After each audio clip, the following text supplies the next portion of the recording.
So this week on the Any Given Run Day podcast, we have adventure athlete, ultra runner, swimmer, cyclist, and a man that has trekked across the country on a bike, on his feet, both west to east, and very recently south to north, while using a pram to carry his camping equipment supplies. Like, it seems like the only thing this man hasn't done is, I don't know, like swim across the coast of Ireland. Daragh Morgan, welcome to this week's episode of the Any Given Run Day podcast. How are you getting on? I'm great, lads. How are you? Thanks a million for having me on. Hold on, Sean. How is he going to swim across Ireland?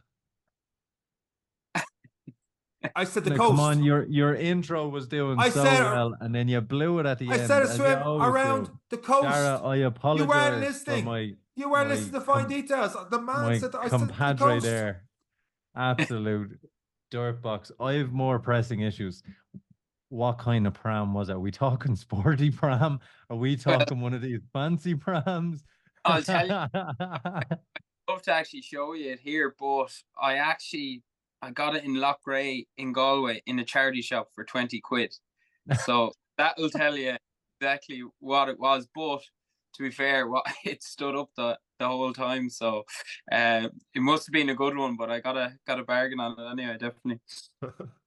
To be fair, what an intro. I suppose a lot of us who listen to the podcast and those of us who have a podcast will still wonder, are we actually runners? And we've described you with a lot of things there: running, cycling, ultras, prams, you name it, you've done it. Yeah. Where did this start for you? This started a number of years ago. It's more of a kind of a personal journey and a fitness journey. So if I rewind it back, way back to, when I was very young, I started off boxing, and I just got a love for training and fitness. And I don't know if you've ever done boxing train, like cardio is a massive side of it, and running was really big in it. So that kind of sparked my kind of love for it. And then I kind of, life gets a hold of you. And I kind of went down a different path away from the fitness and into other things that weren't really me, and yeah, I kind of lost that little bit of love and lost that little bit of something, and I actually regained it just by kind of a chance meeting with kind of two friends that kind of showed me kind of a different way of living, I suppose. So that was it. So from the boxing, what came next? When you were getting yourself back into it, what was that meeting, or what was that crossroads that got you there? So like the boxing, it consumed me, and it was everything for me. And I was military style with training, eating, everything, even at a very young age. Then I went to college, kind of lost the run myself a little bit there. Happens to the best of us. Yeah. The worst of us too. And I just felt a bit lost, and I just kind of felt I didn't have any real purpose or passion, or I was kind of just, and I was still trying to kind of train, but I was just kind of dragging myself along. And it was only when I got connected with two friends that were actually, believe it or not, one of them was sailing around the coast of Ireland up to Kerry, and I just see he wasn't sailing across Ireland though, was he? No, he wasn't. Wow, good stuff, Sean. But he, you know what? It was just a different aspect and a different way of living. And it was like I was in a dark tunnel, and I seen like a bit of light, and I just came out after that. And I was kind of saying to myself, right, well, I kind of want to do an adventure myself. So I got up on my bike and did a big cycle. I think it was from Kerry to Dublin. It was the first kind of big thing I've done, and that kind of ignited a lot in me in terms of, you have to be very fit, and I struggled a lot on that, but it taught me a lot of lessons. And then after that, then I kind of just kept the head down and started doing more kind of mad stuff, I suppose you could say. Daragh, you have, I didn't even get to mention the intro, like your sub 3 hour marathons and stuff like that. And in the same times you're doing like the Conor marathon and stuff like that. Your first marathon, Am I right in saying that was on a track? Yeah, my first, and going back to that, it was like my first, I would say, kind of athletic kind of endeavor, adventure, whatever way you want to kind of spin it, was on the track down in Alsa. I was living in Coolock at the time, and I used to train a lot on that track, and I just had it in my mind that I just wanted to do a marathon. And I think this was COVID time. I think it could have been. So there wasn't really anything to sign up for. So I just literally just had a flask of coffee and a few scones, and I literally just ran around that track. It's 105 times or something like that. But yeah, feeling, I was just, yourself when you're running around the track, like, it is mentally tough. So doing a marathon with it, but it was kind of one of my first, athletic endeavors. So on top of the mental side, how do you keep track of the laps? Did you get to like 67 and go, ooh, was that 67? Was that 68? Or did you just have the watch and it's just like, until this says 42, I'm out? Or how did you do that? Do you know what I had? I don't know if you've ever seen it in boxing. They have a little clicker. Yeah. Count that. And I held it in my hand and I just clicked it every lap. Oh, That would geez. still do my head in. Did I click would at that still do time? my Did I head in. forget to click it? I'm not Did so I click sure. it? Did I click it twice? Oh. Yeah. But I also had my phone on me as well, at the time, just recording it, like, but yeah, it was just painstaking at the time. I kind of just, How was it? How was it lap, 30K in, lap 75? How was that? I just wanted to, I wanted to give in, I wanted to give up, but you come to a certain kind of threshold, and you kind of, I've never felt it, because I've never put myself really, I suppose, in that situation, and I've never tested myself. And then I kind of bypassed this level that I always found that I never thought I could get past, doing this around. And once I kind of broke that, it was a really nice feeling, because it was kind of proving something to yourself, that you can do these things, and you can kind of get past maybe a mental block that you had. So, and that, I'll be honest, like, that kind of adventure was, like a marathon, was probably the first of kind of a lot of things, and it kind of was like, okay, so what else can I do? One of those other things you could do, and we're going to get into like all the crazy mad stuff you've done, but Yeah. you did the track marathon another three times since then. I've done it to kind of, because it's the first one, I've tried to every October, which is the time I've done it, I tried to do it again, and schedule it in for that. So I moved to Galway about 4 years ago. So I've done, I think it's 4 of them now. So 3 of them in Galway and 1 of them in Dublin. So yeah. Fool me once, Daragh. Fool me once, but you've gone back 4 times. Yeah. The same crack. And is it just to do, or are you beating times? Are you fighting yourself? Is it like the Grand Prix where you're following your own shadow? Do you know what?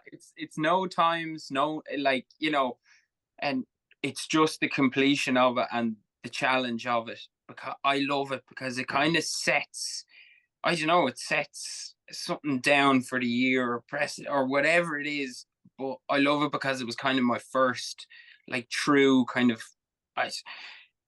not coming of age, but first true time that I kind of really tested myself and got over that.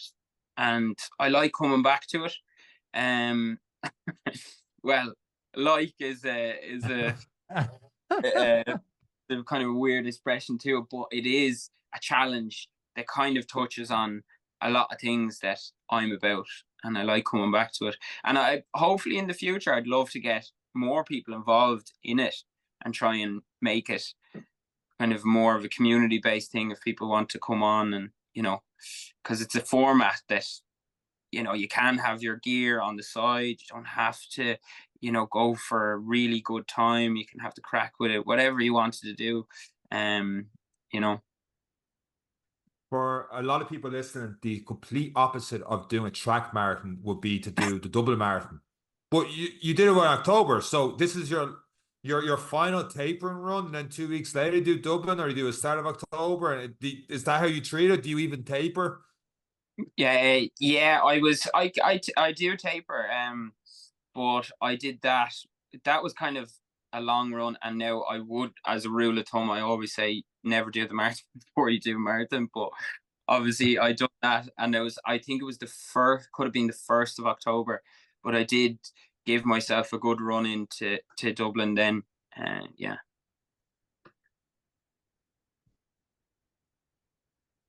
No, I'm just baffled. I'm just I just don't know how you go from like the crowds of Dublin are coming up in a couple of weeks' time, and experiencing that and doing a marathon, especially the times you have, and you've done sub 3, and then like a couple of weeks before, I'm just going to be alone in my own thoughts with a clicker to make sure I click it. At least you've upgraded the clicker, right? In the last 4 times, you found better ways of doing it. I've actually done away with the clicker, and even the phone and everything. Just try. An abacus with 105 buttons on it. Yeah. Speaking of technology, I want to switch this up. I do want to talk about the Conor Marathon that you did, because it's something that we've had a lot of guests on the podcast, and I don't remember people talking about that before. So it could be an interesting one for someone listening to do, especially with wait lists and stuff for Dublin. You did the Conor Marathon, I think it was last year. You did it under 3 hours. Phenomenal once again. What was more insane to me, though, looking at your Instagram on it, was once again your equipment. What watch were you using? It was a stopwatch, like a little kid's stopwatch, basically. Tiny thing, had nothing, no sophistication, just time. That was it. All it was telling was time. I saw afterwards you eventually got a Garmin or stuff for the Ironman. We'll talk about in a second. But is that something you always did? Just like you just stopwatch, doesn't matter, you just go by feel? Like, to run a sub 3 hour marathon is tough. To do it under feel, I'm not too sure. Like, that is phenomenal.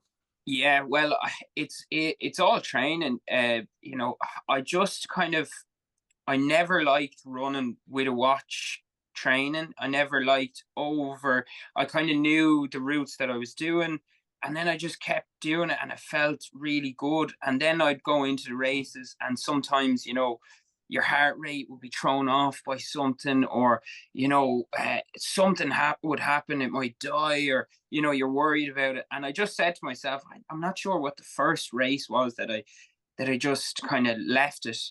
And it felt great. It felt amazing. And not having the watch and not having something else to kind of worry about, because I knew, you know, you get your time anyway off the chip, and if anything kind of happened or whatever, if the stopwatch doesn't work. But I actually, believe it or not, I didn't really even look at that watch the whole time. I just kind of really went off feel, and it was only the last, give or take, 10k that I started to just, okay, how am I fixed here? Yeah. If it's not on Strava, it didn't exist. Yeah. That's exactly what I was about to say. So Daragh has only ran 1 marathon. We're going to pull the podcast here. It's not on Strava, and loads of people were saying, no, it doesn't count, man. I was like, doesn't count. I'm going for walks like a bear in the zoo here in the same 1 kilometer, and I track every meter of that thing just so people know I'm not sitting at home all the time. He's going full Bear Grylls with just a button compass and a watch, and off he goes. I'll see you in 3 hours. But do you know what? It tests yourself as well in a different stage, because I think Strava is brilliant, but it also tests your like how intrinsically motivated and how do you want it as well for yourself, and it tests like, are you doing it as well for that external, and that's fine as well, but it does kind of confront that as well, which I think is good in a way as well, and it shows the genuine love that you have for it and passion, in that way as well. So I'd recommend it. And it's a good few, like, for those who are listening here, probably thinking of running the marathon without their watch, they probably get this feeling in their stomach going, ooh, because we've become so used to the technology, to having something on our wrist, telling us our heart rate zones, and we know they work. The science behind it, it's all there, and that's why people are doing it. That's why we're getting faster. The shoes are getting better. Everything is there, and even that kind of, I call it the new runner's guilt, where you go for a run, you forget to start your watch, or the GPS didn't count. I've had days where it's really put me off when the GPS, I'd be running in a forest. GPS says I'm running at an 8-minute kilometer when I'm actually running at a 9-minute kilometer. But it's more so that you feel like you're going faster than you are. And then, like you said, you're upset for the race. Whereas if I just went running, I would have felt it out. But it's like I've forgot my wallet and I've gone to the shops. You know, it's that kind of weird feeling. And look, you know yourself, lads, marathons are tough enough as they are. Now, I definitely think, I'm not saying abandon your watch, but if you find that having that is eliciting all them kind of thoughts and a lot of anxiety, then try training without it. See how you feel. And then that might be the way for you, you know. I always think, look, there's no point subscribing. What works for me mightn't work for other people. It just works for me. I find this is kind of the way that I do best. But what I will say is it backfired in the backyard ultra that I did with Sean, actually. So yeah. Just to clarify, going any further, this Daragh did whoop me the backyard ultra. You finished Hellevation in April, final 4. Incredibly hilly course, and I seen some of your reels coming in with Jay Redmond, and he was bombing it along that course as well. Very difficult. I have no idea what happened there after hour 15. I absolutely struggled. How did you find that course on that day? Do you know what? That was very, very tough. You know yourself, Sean. It was like I think it was a storm on the day of it, and there was tents flying everywhere. And I know one person set a big tent, like a gazebo, and it was literally up in the air. It was flying away. That was the first thing I seen, and I met the lads as well, PJ and Tom, and geez, you couldn't meet nicer people. But I was like, Jesus, I'm in for a tough day here, because they were telling me about the elevation of the course. To be honest, I actually listened to the podcast on it, and then I was kind of to and fro with different events. Would I sign up for it? And I said, geez, sure, look, I'll give it a crack. I've never done one before. And yeah, it's going to regret it. PJ, the promotion worked. We want 50 quid. You heard it here first. How do you find? What about after that? Sorry, John. What about after that then, in terms of the event itself? Obviously, it's a different pace in terms of it's one loop. You're used to doing loops. You said it kind of backfired. You've got elevation involved. You've got to be at the start line. And that's where a lot of the technology can help in terms of timing, pacing, heart rate monitoring, because you're going for days. You're not just going for a 4-hour, 3-hour. It's a long event. So what do you think went wrong for you? And it went right. Well, obviously you went right. You finished 4th. So to say wrong is wrong. But in your own words, you say you blew it. No, definitely. I think I did. Well, to begin with, I didn't even have a watch in general. So I did, like, the other races I had a stopwatch or something. In this race, I had nothing, and it was judging off the shadows on the trees. Oh, yeah, 4 o'clock. It was brilliant initially, because PJ goes, you don't have a watch, do you? And he was like, oh, my anxiety goes walking off. He was like, fella. So I basically had to stick in a pack to kind of know if I was on time. And there was a few times on the laps I was like, geez, I don't know if I've made it or not, or, you know, I don't even know the time. And that was bad, because you're coming in and you don't even know really what time it is, and you might have only 5 minutes. But yeah, I found that course was very tough. Like, there was a lot of sections that were actually not runnable, you know. I would have thought, you know, you could, but then the next lap, you know, you're just shooting yourself in the foot. So the elevation was very tough on that. And then just, you know, as you go by lap, it just gets harder and harder. So So you had the inverse anxiety this time, where a watch probably would have alleviated a lot of your fears and stresses, especially like when you in races like that, you get to 3 o'clock in the morning and you're seeing pink elephants and you're wondering what time it is. A Yeah. watch could definitely keep some sanity involved. Yeah, exactly. That it would have just, okay, I'm at 40 minutes now.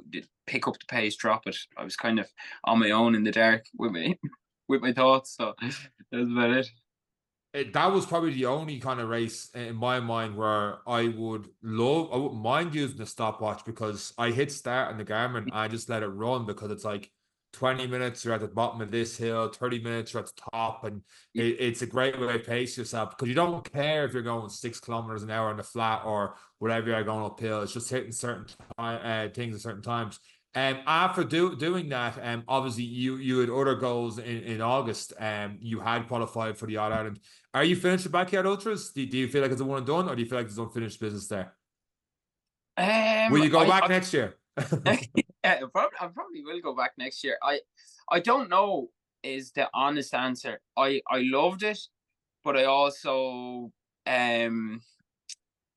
yeah, I'm kind of unsure. Like, I love the format and I thought it was good, but I when we'll get into it a bit more, I love the kind of adventure side of it and the kind of exploration and kind of different aspects of it. And I found I didn't particularly get that. It was mainly just a massive, like, physical challenge, and you just had to, keep going, keep going.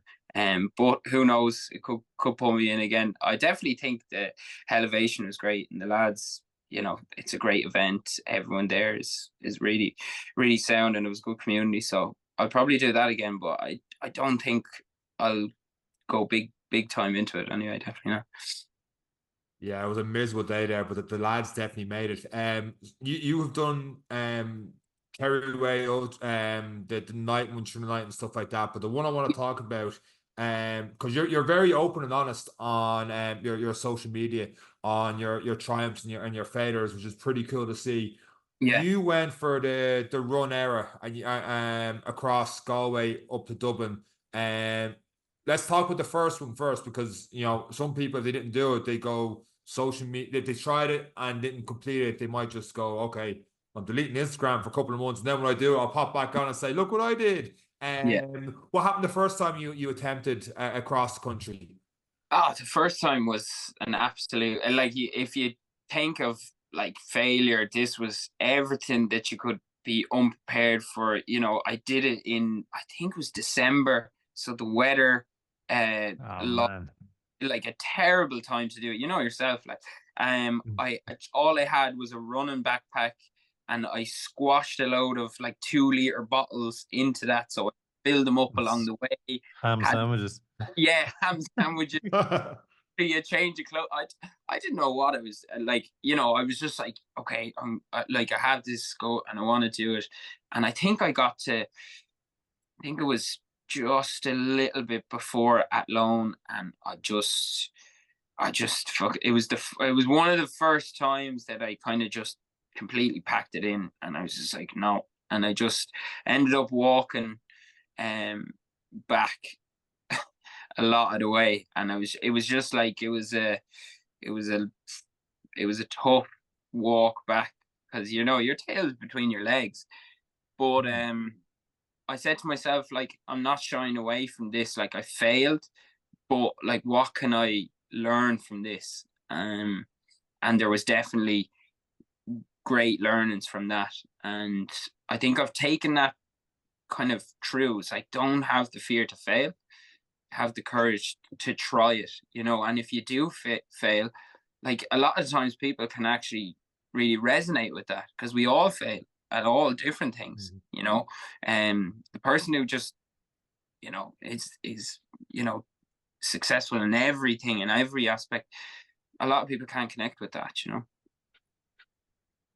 And a lot of This is people with pretty the much what modern we. day social media, all they see is success. No one shows their failures. No one wants to show their bad side. And I suppose for me personally, I feel like I talk more about the bad side of me than I do the good side here on this podcast. So It's but it is that honesty that people resonate with. There's days you get home from work, you feel like crap, and you're supposed to do your long run, and the bar of chocolate slips out, and oh, I failed, and that's it. I'm getting 3 takeaways between now and Monday, and like everyone has different goals they hold themselves to. But to touch on that as well, so you got to Athlone, and then you decided to walk back to Galway.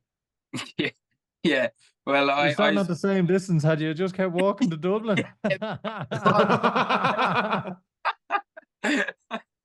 Yeah, thinking of that was Jesus. That was probably not a good idea. Just, As a punishment, I'm walking back to the start line.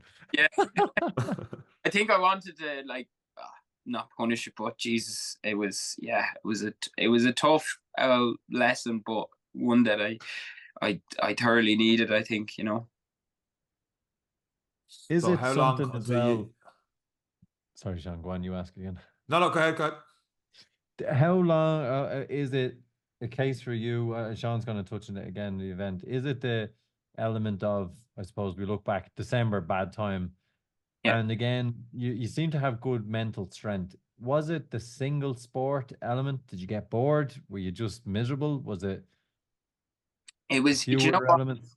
It was a massive combination of things. Just the cold actually sapped a lot of energy from my legs, which can happen, and then I didn't for something like that. You actually needed a support crew or a pram, as we'll get on later.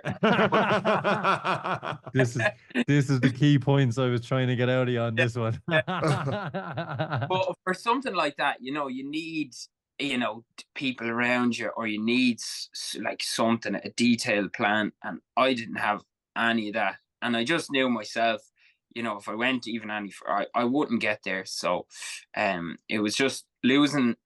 It was a losing battle, and it's very hard to kind of, when you have that kind of want and drive in you, but to pull the plug on things. But sometimes you have to, for yourself and for people around you as well, like so I think that was one of the main things from that.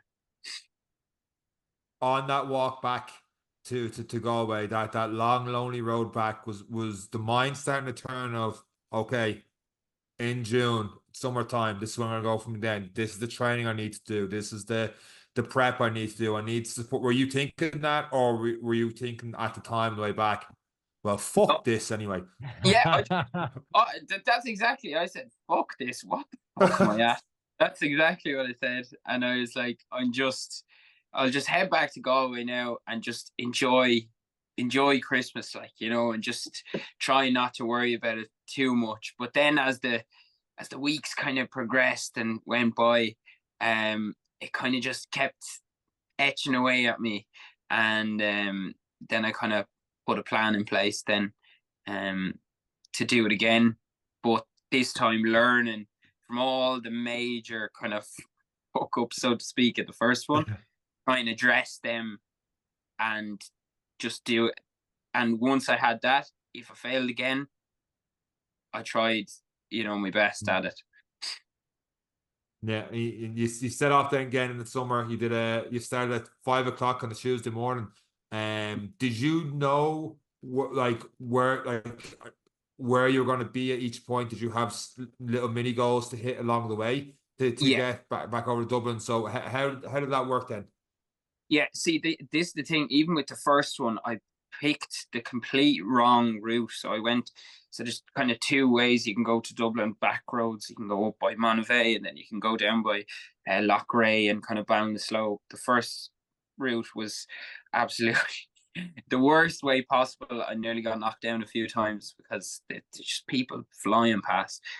So this second time, I got recommended there's a good hard shoulder all the way to Ballinasloe, and then Ballinasloe to Athlone is quite a tricky enough section, but once you get to not Athlone, because of the traffic, just the people. No, money.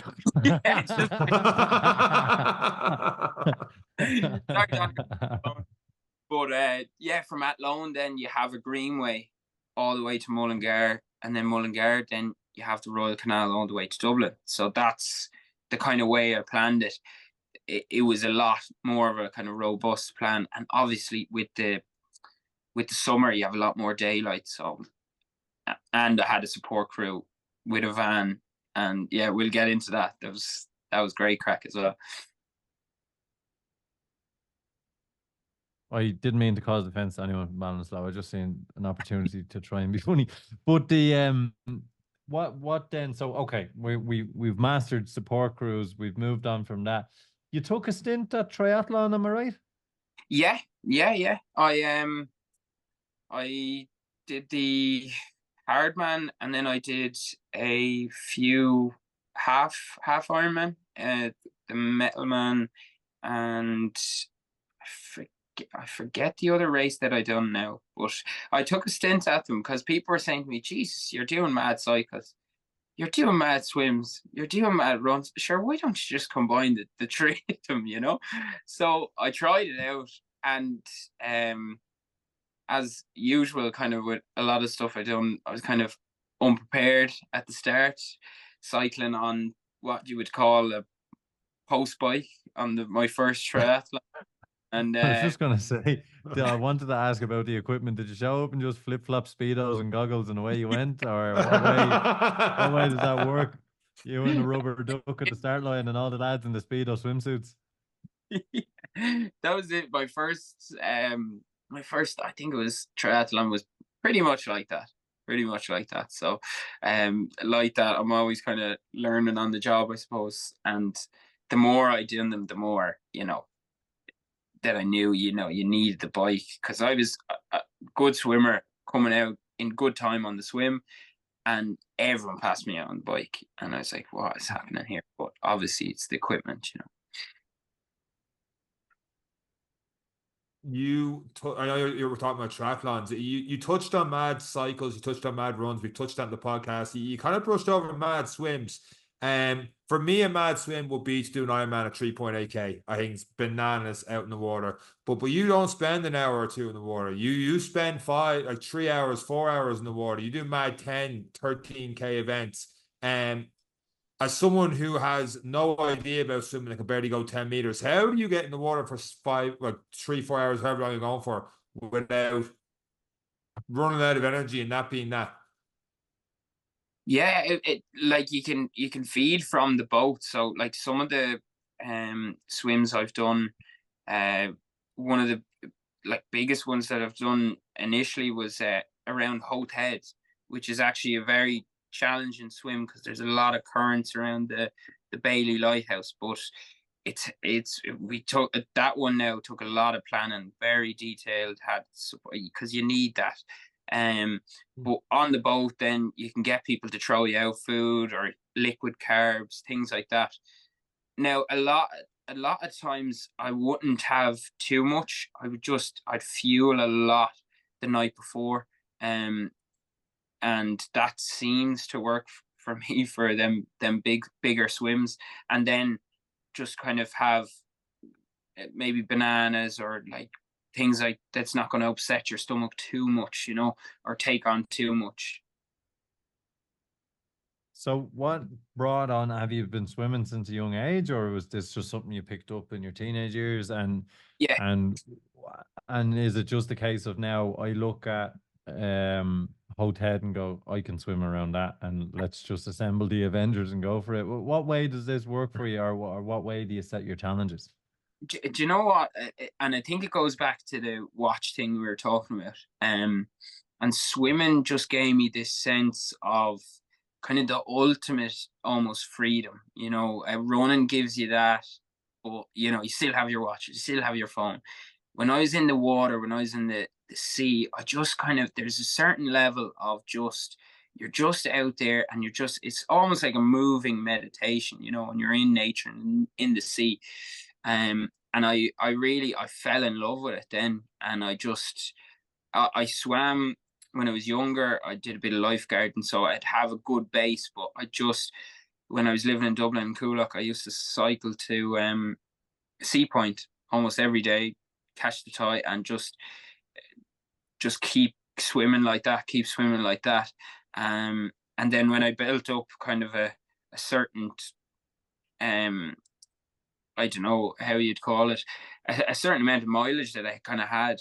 I started to look at other things, and Howth Head was actually directly across from Sea Point. And I thought to myself, Jesus, I'd love to swim around that. I don't know if has anyone even done it. So I started asking around, and I started asking fishermen and people in Howth, and they said, I think one or two people, but I can't remember the last person who done it. But then I rang up this guy who's mad enough to kind of take me on as a support boat. And I said, look, I'll give you 300 quid if you'll do this for me. And he said, yeah, no problem. He was delighted then. So I got a few of the lads on the boat, and I just went for it one morning. And do you know what? It was amazing to do that. And that is still one of something that sticks out for me. Very hard now, but something that sticks out for me, really, really special. Any point in that swim when the currents get difficult around the lighthouse that you were like, this is a big mistake? Or how do you keep your cool in them situations? How do you preserve energy? How do you plan for something that's really unknown to you? Let's be honest. You didn't know about the current. Maybe you'd heard a story, but you didn't know till you're there, and you're like, I'm 3 hours in, I'm pretty tired, and this is pretty hard. What do you do in them situations? Because for me, that's terrifying. There's sea monsters. There's, if I stop swimming, next stop I'll end up in Australia because the tide's going to take me. There's all these kind of things that'll go through my head. How do you keep your cool doing these kind of things? So what it was like a treadmill going around the Bailey. And I couldn't get past it. So I had to kind of adapt. And so it's having people as well around you at them times that kind of know what they're doing. Like, so the fisherman knew the currents, and he said to me to go in further towards the rocks. Now I was shitting. I was like, you want me to go right by the cliff? Like, I was looking up at the Bailey Lighthouse, and I'm close to this. And you want me to go even further? Oh, okay. And it's just placing your trust in that, and also trusting yourself, right? I've done the training. I know I'm fit. I know mentally I've put myself in different situations, right? This is a test. Can I get through it? And I just put my head down, and little by little, inch by inch, I just kind of eked my way out of that. I don't know what it was. I think it was a rip or a current. And after I came out of that, then it was a beautiful swim then after that. And it kind of goes back to the marathon as well. There's always going to be in them challenges that kind of testing moment, and kind of just breaking through that, and then getting out to the other side. Is your mind constantly thinking, what's the next challenge and what's the next challenge? Like, you did the track marathon, you've seen Howth Head, going around that, you did the run air across, and then we'll get into it now in a minute, going from Mizen to Malin, using the Pram, which we found out now. One of my questions already is, why did you use a Pram to do that? But now it makes a lot more sense to me. Are you constantly thinking about the next big thing, the next big challenge? It kind of happens that way. And I try kind of not to, because I know there's a kind of loop you can get into, and it's just like trying to outdo yourself all the time.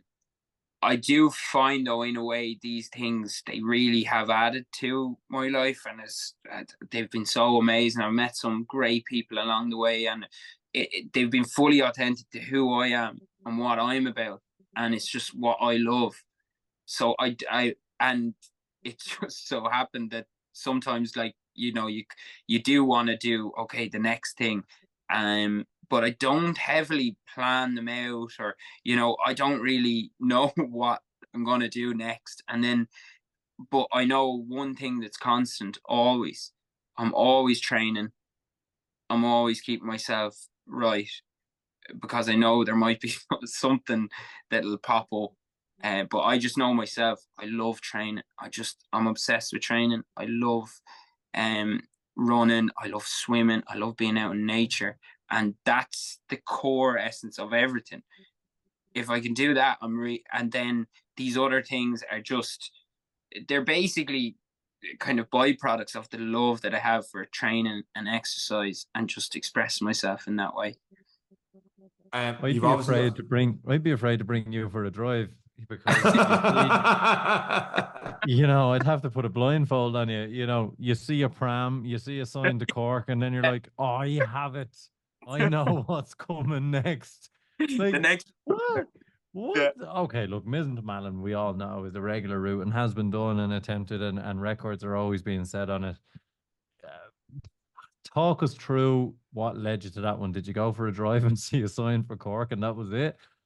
Do you know, it was actually, believe it or not, it was when I was doing the Galway to Dublin run, which to be honest with you, if I'm looking back, it was a very, very tough run, because it was 36 hours, no sleep, just a constant, and like halfway through, I just, like, again, like the swimming, there was just came a certain point, I was like, oh, I don't think I can get through this. And it was my knee that was kind of playing up on me, and that I never had too much issues with that. But it was The last after. one you'll run through Ballina slow, that's slow anyway. But I shouldn't say this because I'm actually very close to balance.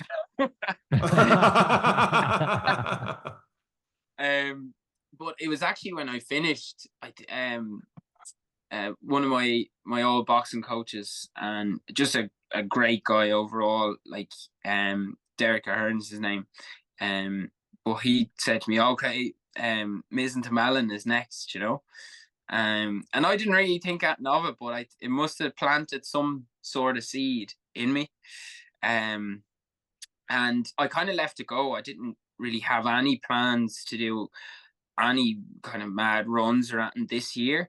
I actually more so wanted to do bigger swims. Swim from the Aran Isles into Galway. I was planning to do that, but it just so happened that a lot of these things that I had planned just kept falling through, and logistically it just wasn't working at all.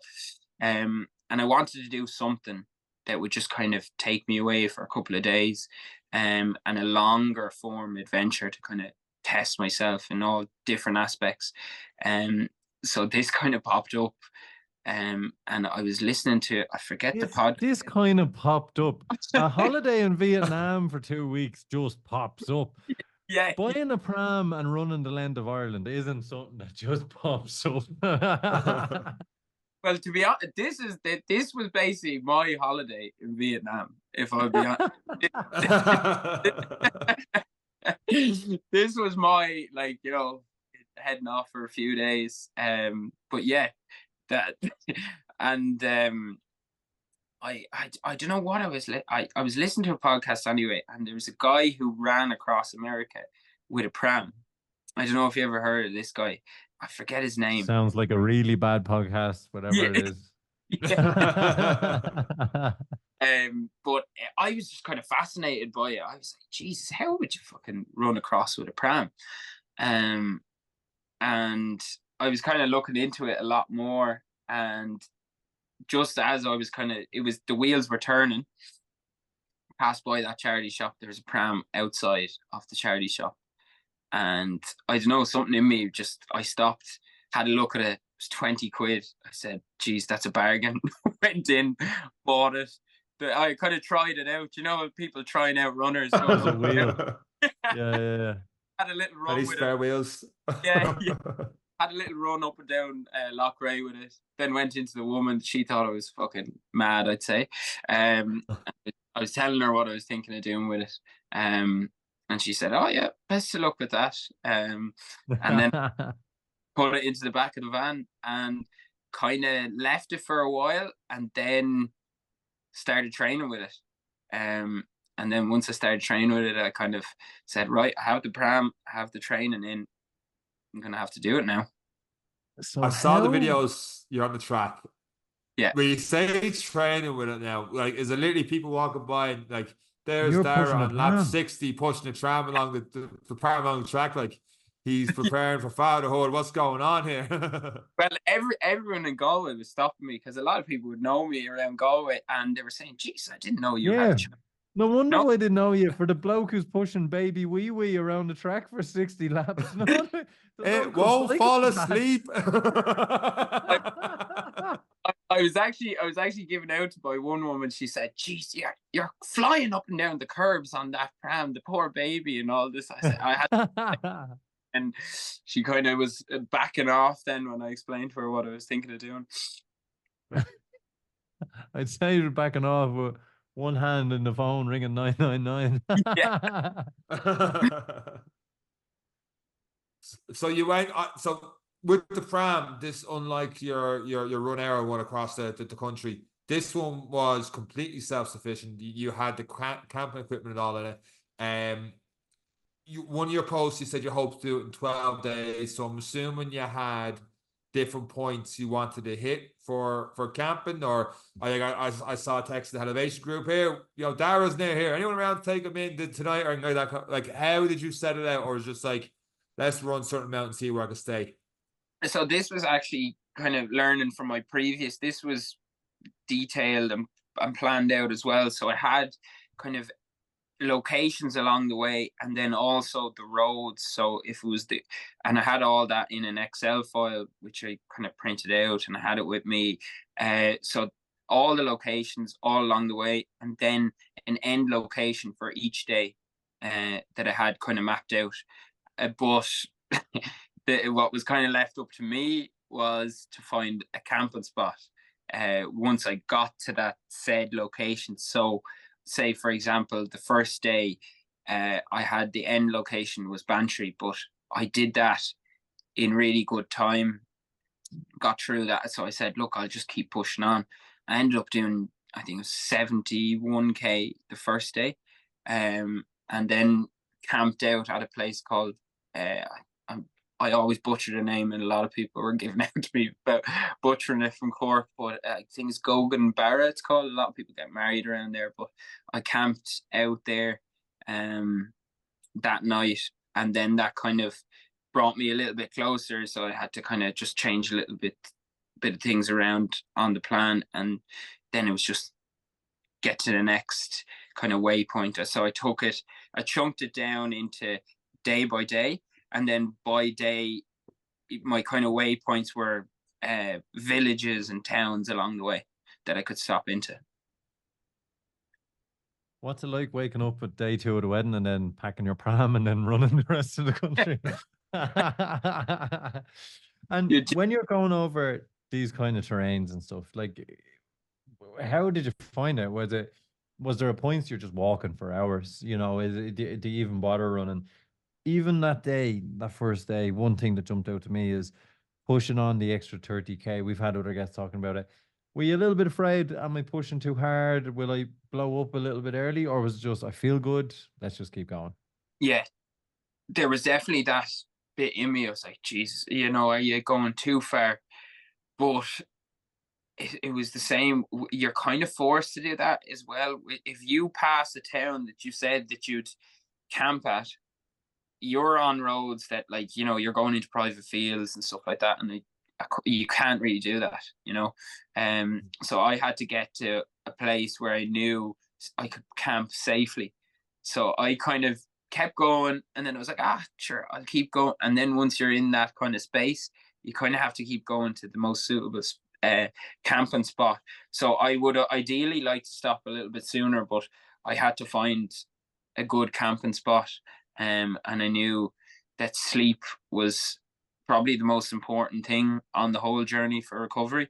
So I needed a good place. So that extra maybe 5, 6, 10k, it actually did benefit me in the end, but it could have definitely went against me. But I kind of took sleep as a #1 priority and precedent. After your sleep, you're getting up, nutrition, breakfast. What is the go-to, Daragh? Like, did you have that set routine every morning before you hit the road, or? Yeah, I had actually a set routine, kind of, and it became down to a T almost. I'd pack up everything, and I'd do the first run fasted, So that'd be about 15k. Get into the next town, fuel up. I had a lot of my own stuff that I had with me, so like flapjacks and bread that I'd made, and a lot of like whole foods. I kind of burned through that quite quickly. So then I started getting onto the carveries and the, just whatever I could along the way. But yeah, I just them stops where God's like I'd stop, have a cup of tea, have a pot of tea, fuel up, and just kind of settle myself, and then on again. And that was just the whole day. To be honest with you, it was actually it was lovely, because my whole day was literally I just had to get to this end location. There was nothing else that I needed to do. So it was a very simple kind of existence and a way of living, and I met some amazing well along the way. You're tracking it every day on the Instagram. It was absolutely class and look at, and like when we touched on the Hellevation, and that weekend was leading up to it was the All Ireland up north for that, and like for the first couple of hours, like most people were just talking about, do you see Daragh Morgan's Instagram and him on the Pram, and like heading out, because a lot of the boys would have known you from the Hellevation, and they were talking to others about it, and like I think you passed there at one stage as well. You put a picture in the group, like it was just like for the first few hours, all talk was just about this class thing you're doing.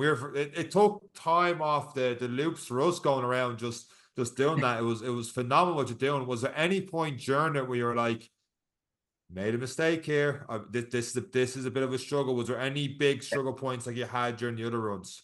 Do you know what? I think it was either day. So I got into, I don't know if you remember, I was talking about camping in I think Nina, I think it was, and I asked PJ or Tom, because they're close enough to there, and they said, "Geez, I wouldn't camp in Nina anyway." Sorry about Nina.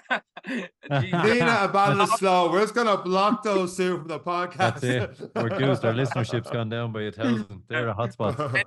People here to say, but I went this. I think it was like an extra 7k, but it was one of the worst roads that I ran on the whole time, and it was just a complete struggle the whole way, because that day was particularly hard, just with the hills going into Nina was very tough. And then didn't I actually end up going to this place called Ashley Park House? I don't know. I seem to be attracted to this was a wedding venue as well, and it was and it was fully private. It was booked out, and I didn't know. So there was a wedding next door to me. So I was camping, and I had to hide basically while camping while this big wedding is going on.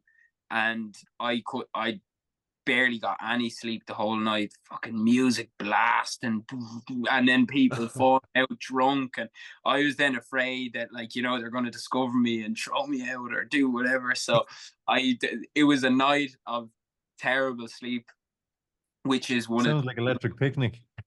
Yeah. And that night was just terrible sleep.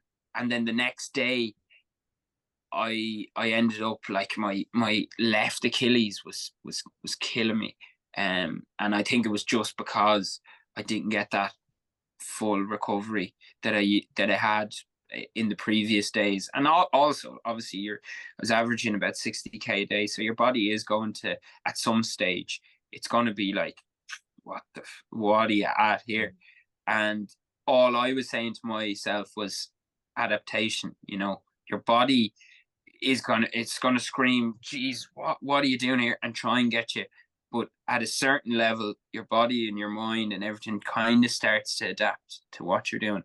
And that was the hope.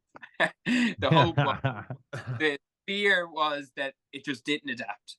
But I was just thinking all the time, just adapt to this, and this is what we're doing. And I was kind of like talking to myself, this is what we're doing now. This is what I need you to do. And thankfully, it listened. Did those adaptations happen over the... I've one silly question before Sean's good question. How miserable is it packing up a tent every morning when you're that tired? Some days it was tough, but to be honest, and this is like it kind of combined a lot. I actually really like camping. I love going out. I love going out on, like, you know, little camping adventures and stuff like that. So it wasn't. It was In like wedding venues, you forgot to leave out the key part. yeah, Who's your man in the corner? It's just Daragh and his pram. yeah. I prefer better venues than that, but in general, I actually really like that and really enjoy that. So it wasn't a massive chore for me, and I actually, in a weird way, when I got better sleeps in my and I might come on to this, but a woman put me up in her house, and it was amazing. But I was getting better sleeps in my tent for, I don't know why, some reason, and then I was put up in a hotel in what was the name of it? Irvinstown. But that was another that was a mad one as well, because they were all singing. There was some function on, and they were all singing downstairs, and I couldn't get sleep at all. So I think it was a reoccurring theme, like sessions beside me or whatever it was. Yeah.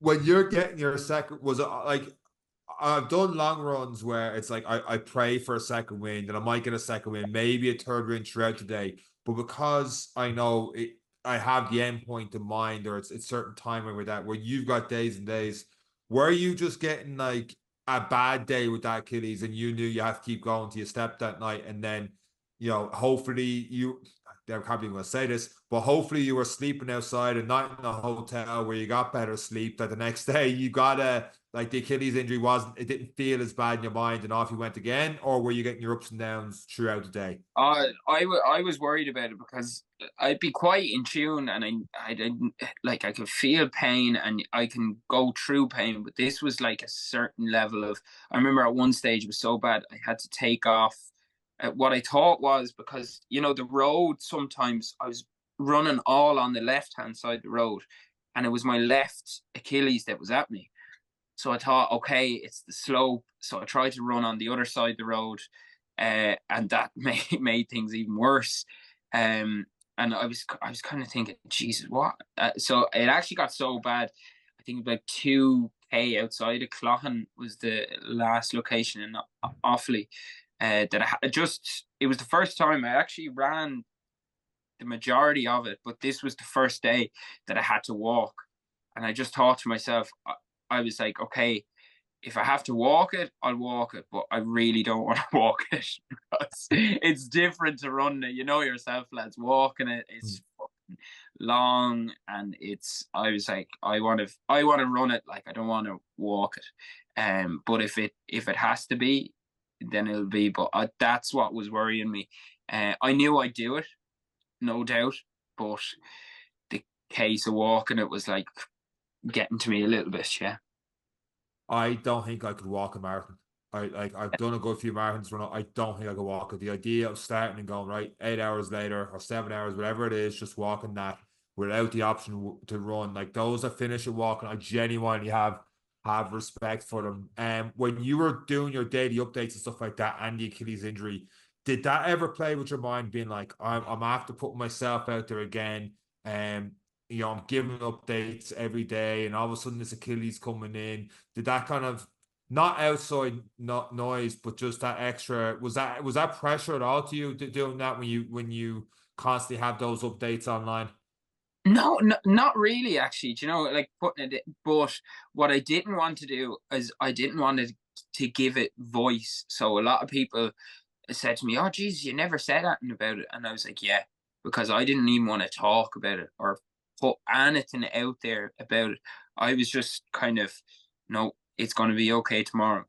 And I was just thinking positive, and I didn't even want to put it out there, kind of almost into the ether, or whatever you want to call it. I just didn't want to give it attention, so I kind of ignored it.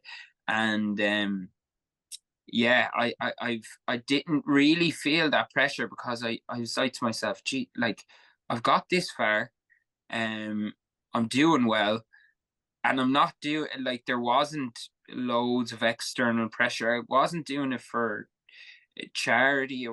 It was more just a personal adventure and just something for myself. And I thought to myself, look, if this is the way it has to be, then so be it. But I kind of knew within my mind and within everything that I'd get there. And that particular day in Cloughan, believe it or not, I met this woman and a little boy called Harry. A really nice kind of family, and they took me in. They made me dinner. She insisted to wash my clothes, and I said, "You do not want to wash these. These are like, I'm going to burn these instead of washing them." But she said, "No, I insist." And the little guy was like running around with my pram, and he was yeah, and he was loving it, and he was like, "Oh, you're camping and all this." But then he picked up like a dandelion, and that time of the year, the ones with the, when you blow them and Ginny Joes. There's very few of them that time of the year, but he picked it up anyway and he blew it, and he just said, "I hope you get there in 11 days. And just something small like that, just like when I was feeling kind of, I don't know if I'm going to do this or not, that just gave me a massive lift in a way, And I think, like, we talk about this as a solo adventure. It wasn't at all, because there was people in Cork who took me into their house and gave me a fry, and was chatting to me. And every time I came out one of them interactions, it was like I got a new lease of life and a new bit of energy. And yeah, I could kind of frame it as it's a solo adventure, and I don't does. Not at all. It was the kindness of people along the way that got me through. If I was just doing this head down and didn't talk to anyone, I honestly believe I wouldn't have done it. So it was such a powerful kind of realization in terms of that the kindness, that just small little acts of kindness can go a whole way, and they can actually fuel someone to do something like that. Amazing. So trying to kind of do that myself, and I suppose that is at its essence why I kind of do them things. You see the best in people, and I know myself, if I seen someone like cycling with mad stuff on the back of the bike, I'd ask them what are they doing, and try and help them, or whatever that is, to kind of give back in that way. So yeah. On that last day when you finally got to Malin Head, just turn around and walk back again, yeah? No.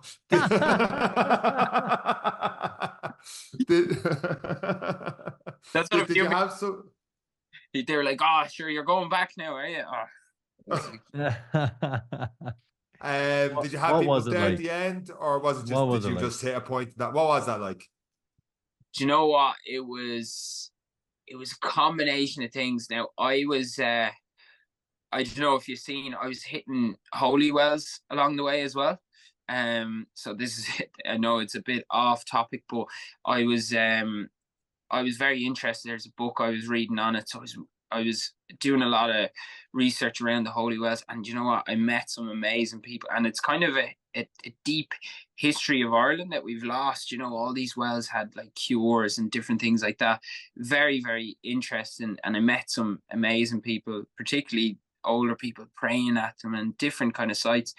But there was a last one that I wanted to go to, is called Malin Well, and I took the kind of wrong road, couldn't find the well. Was a bit like, I was really excited to find this, and there was a lot of history around that, and in the book I was reading there was a lot of like detail on that, and I couldn't find it. So that kind of got to me a little bit, and I was like, look, we'll just get to the end destination. But I was so concerned about my left leg that my right leg then started really giving me issues. So that the last kind of 3 or 4K was really, really tough. And yourself, like the hills in Donegal are unforgiving, so it was a big climb, like up to Malin, and I was struggling big time. But once I got there, there was just such a sense of I don't know, just joy, because the whole thing itself, although I go through, my Achilles is really bad, but like I was saying, the people that I met and everything along the way, it was one of the most amazing things I've done, and it was really tough, but it was also so enjoyable. And once I got there, I was like, what an adventure, what a journey that had been, And I just took 15 minutes, just did a bit of meditation, which I actually done every day throughout the journey, which was a godsend because it just calmed everything down, and I did that, just reflected on it, and had a cup of tea with my mum at the end, and that was really special, And it is a magical moment for all those who have done it, because you don't realize how long something is, and you look at something on a map, but until you take those first steps or the first push of the pedal, you realize this is a very long way. This is what's Yeah. a big achievement, and you don't realize it till you get there. And no different to anyone who finishes a marathon for the first time, or their big achievement, that emotive feeling. Did you have a big crowd there? Was it just your family? Was it just an intimate moment? It was just my mum. no, no one else, and a load of Scottish tourists that were asking what is he doing with a pram, a few onlookers like that. But yeah, it was just me and my mum, and you know what, it was a beautiful moment to just share with her,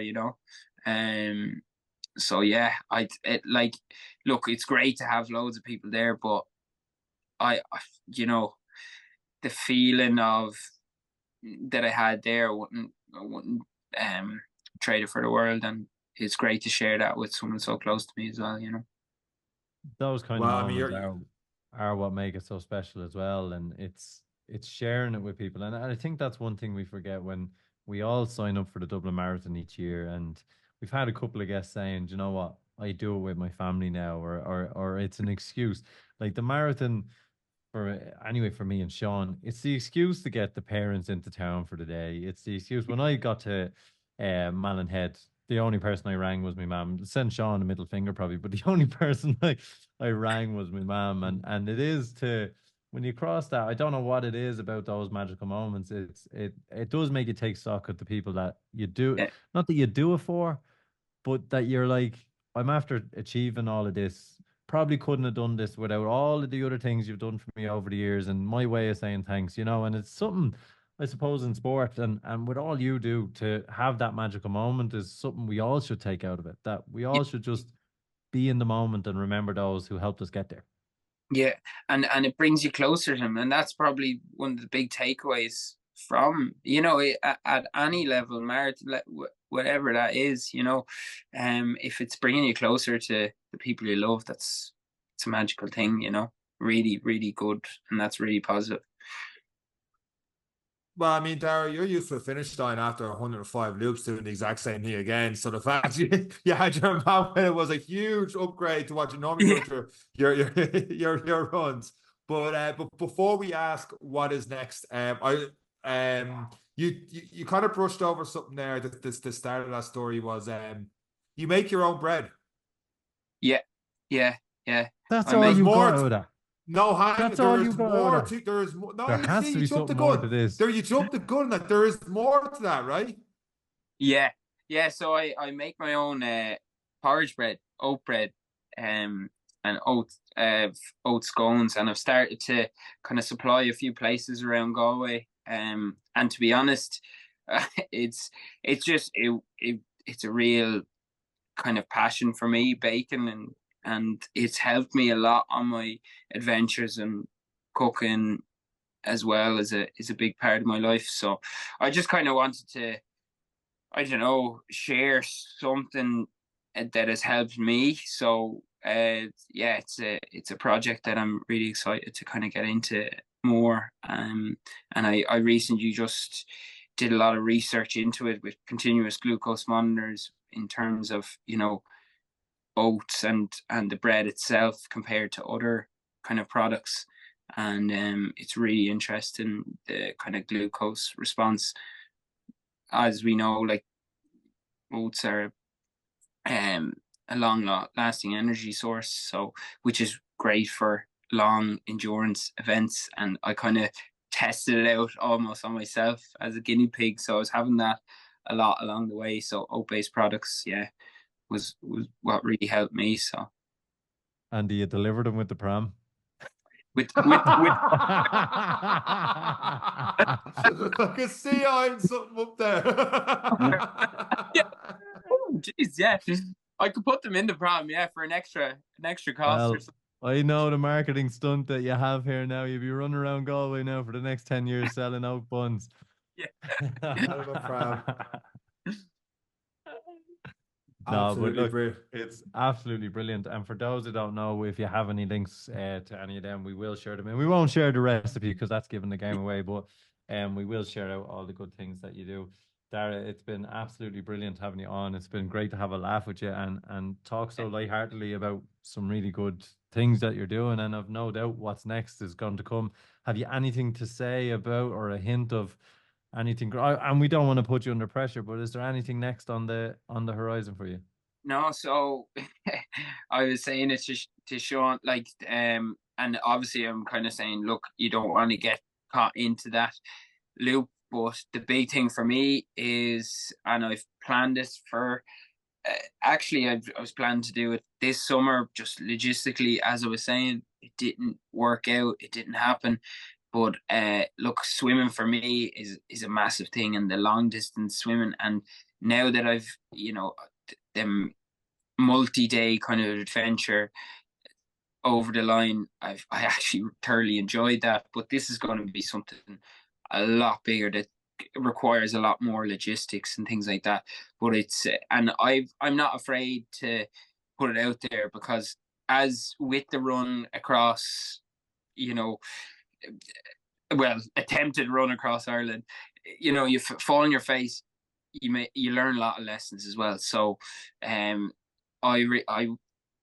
kind of big goal for next year, starting off in May, is to swim the coast of Ireland. So around Ireland, it would take approximately 4 to 5 months. So finishing up kind of in around this time, September of 2025. So yeah, the plans are in place, the logistics, everything is kind of on its way now to kind of do that. And that is what's next for me. And to be honest with you, that has been driving me for a good few years, kind of on the underlay of a lot of other things. And I think all these adventures that I have done and just kind of will just add to that. And when times are getting tough, and I know, I'll kind of reach back into that cookie jar, so to speak. Well, what a question to finish on, because it's like a cliffhanger of a season. You're gonna have to. You've heard Pram 1. Wait until you hear about Pram 2. And underwater. Underwater. It was a different Pram. It was a different movie. But look, I have so many questions, Sean. You better wrap this up quick. I'll wrap it up by saying one thing. You talked about that in the we're going back and forth in DMs. Yeah. Genuinely, Eric's gonna call me out and I was being wrong on this. I got to the last sentence about swim around the country. I was like, no, that's just insane. That's I was like, across coast cross. That is bananas. And we've said this to other guests, but absolutely for you, there will be a part 2, and we can't wait to hear it and see your Instagram. We'll have a tag in the stories. How you get on that. Daragh, you're a fucking inspiration. You're absolutely phenomenal, and it's been fantastic having you on the show. No, lads, I'd like to say the same. Like, you're doing amazing things and allowing others to kind of share their stories that mightn't get the opportunity on other platforms. So look, just thanks a million, and keep up the great work yourselves as well. So. And that's it for this week's episode of the Any Given Day podcast with myself, Daragh, and Eric. Take care.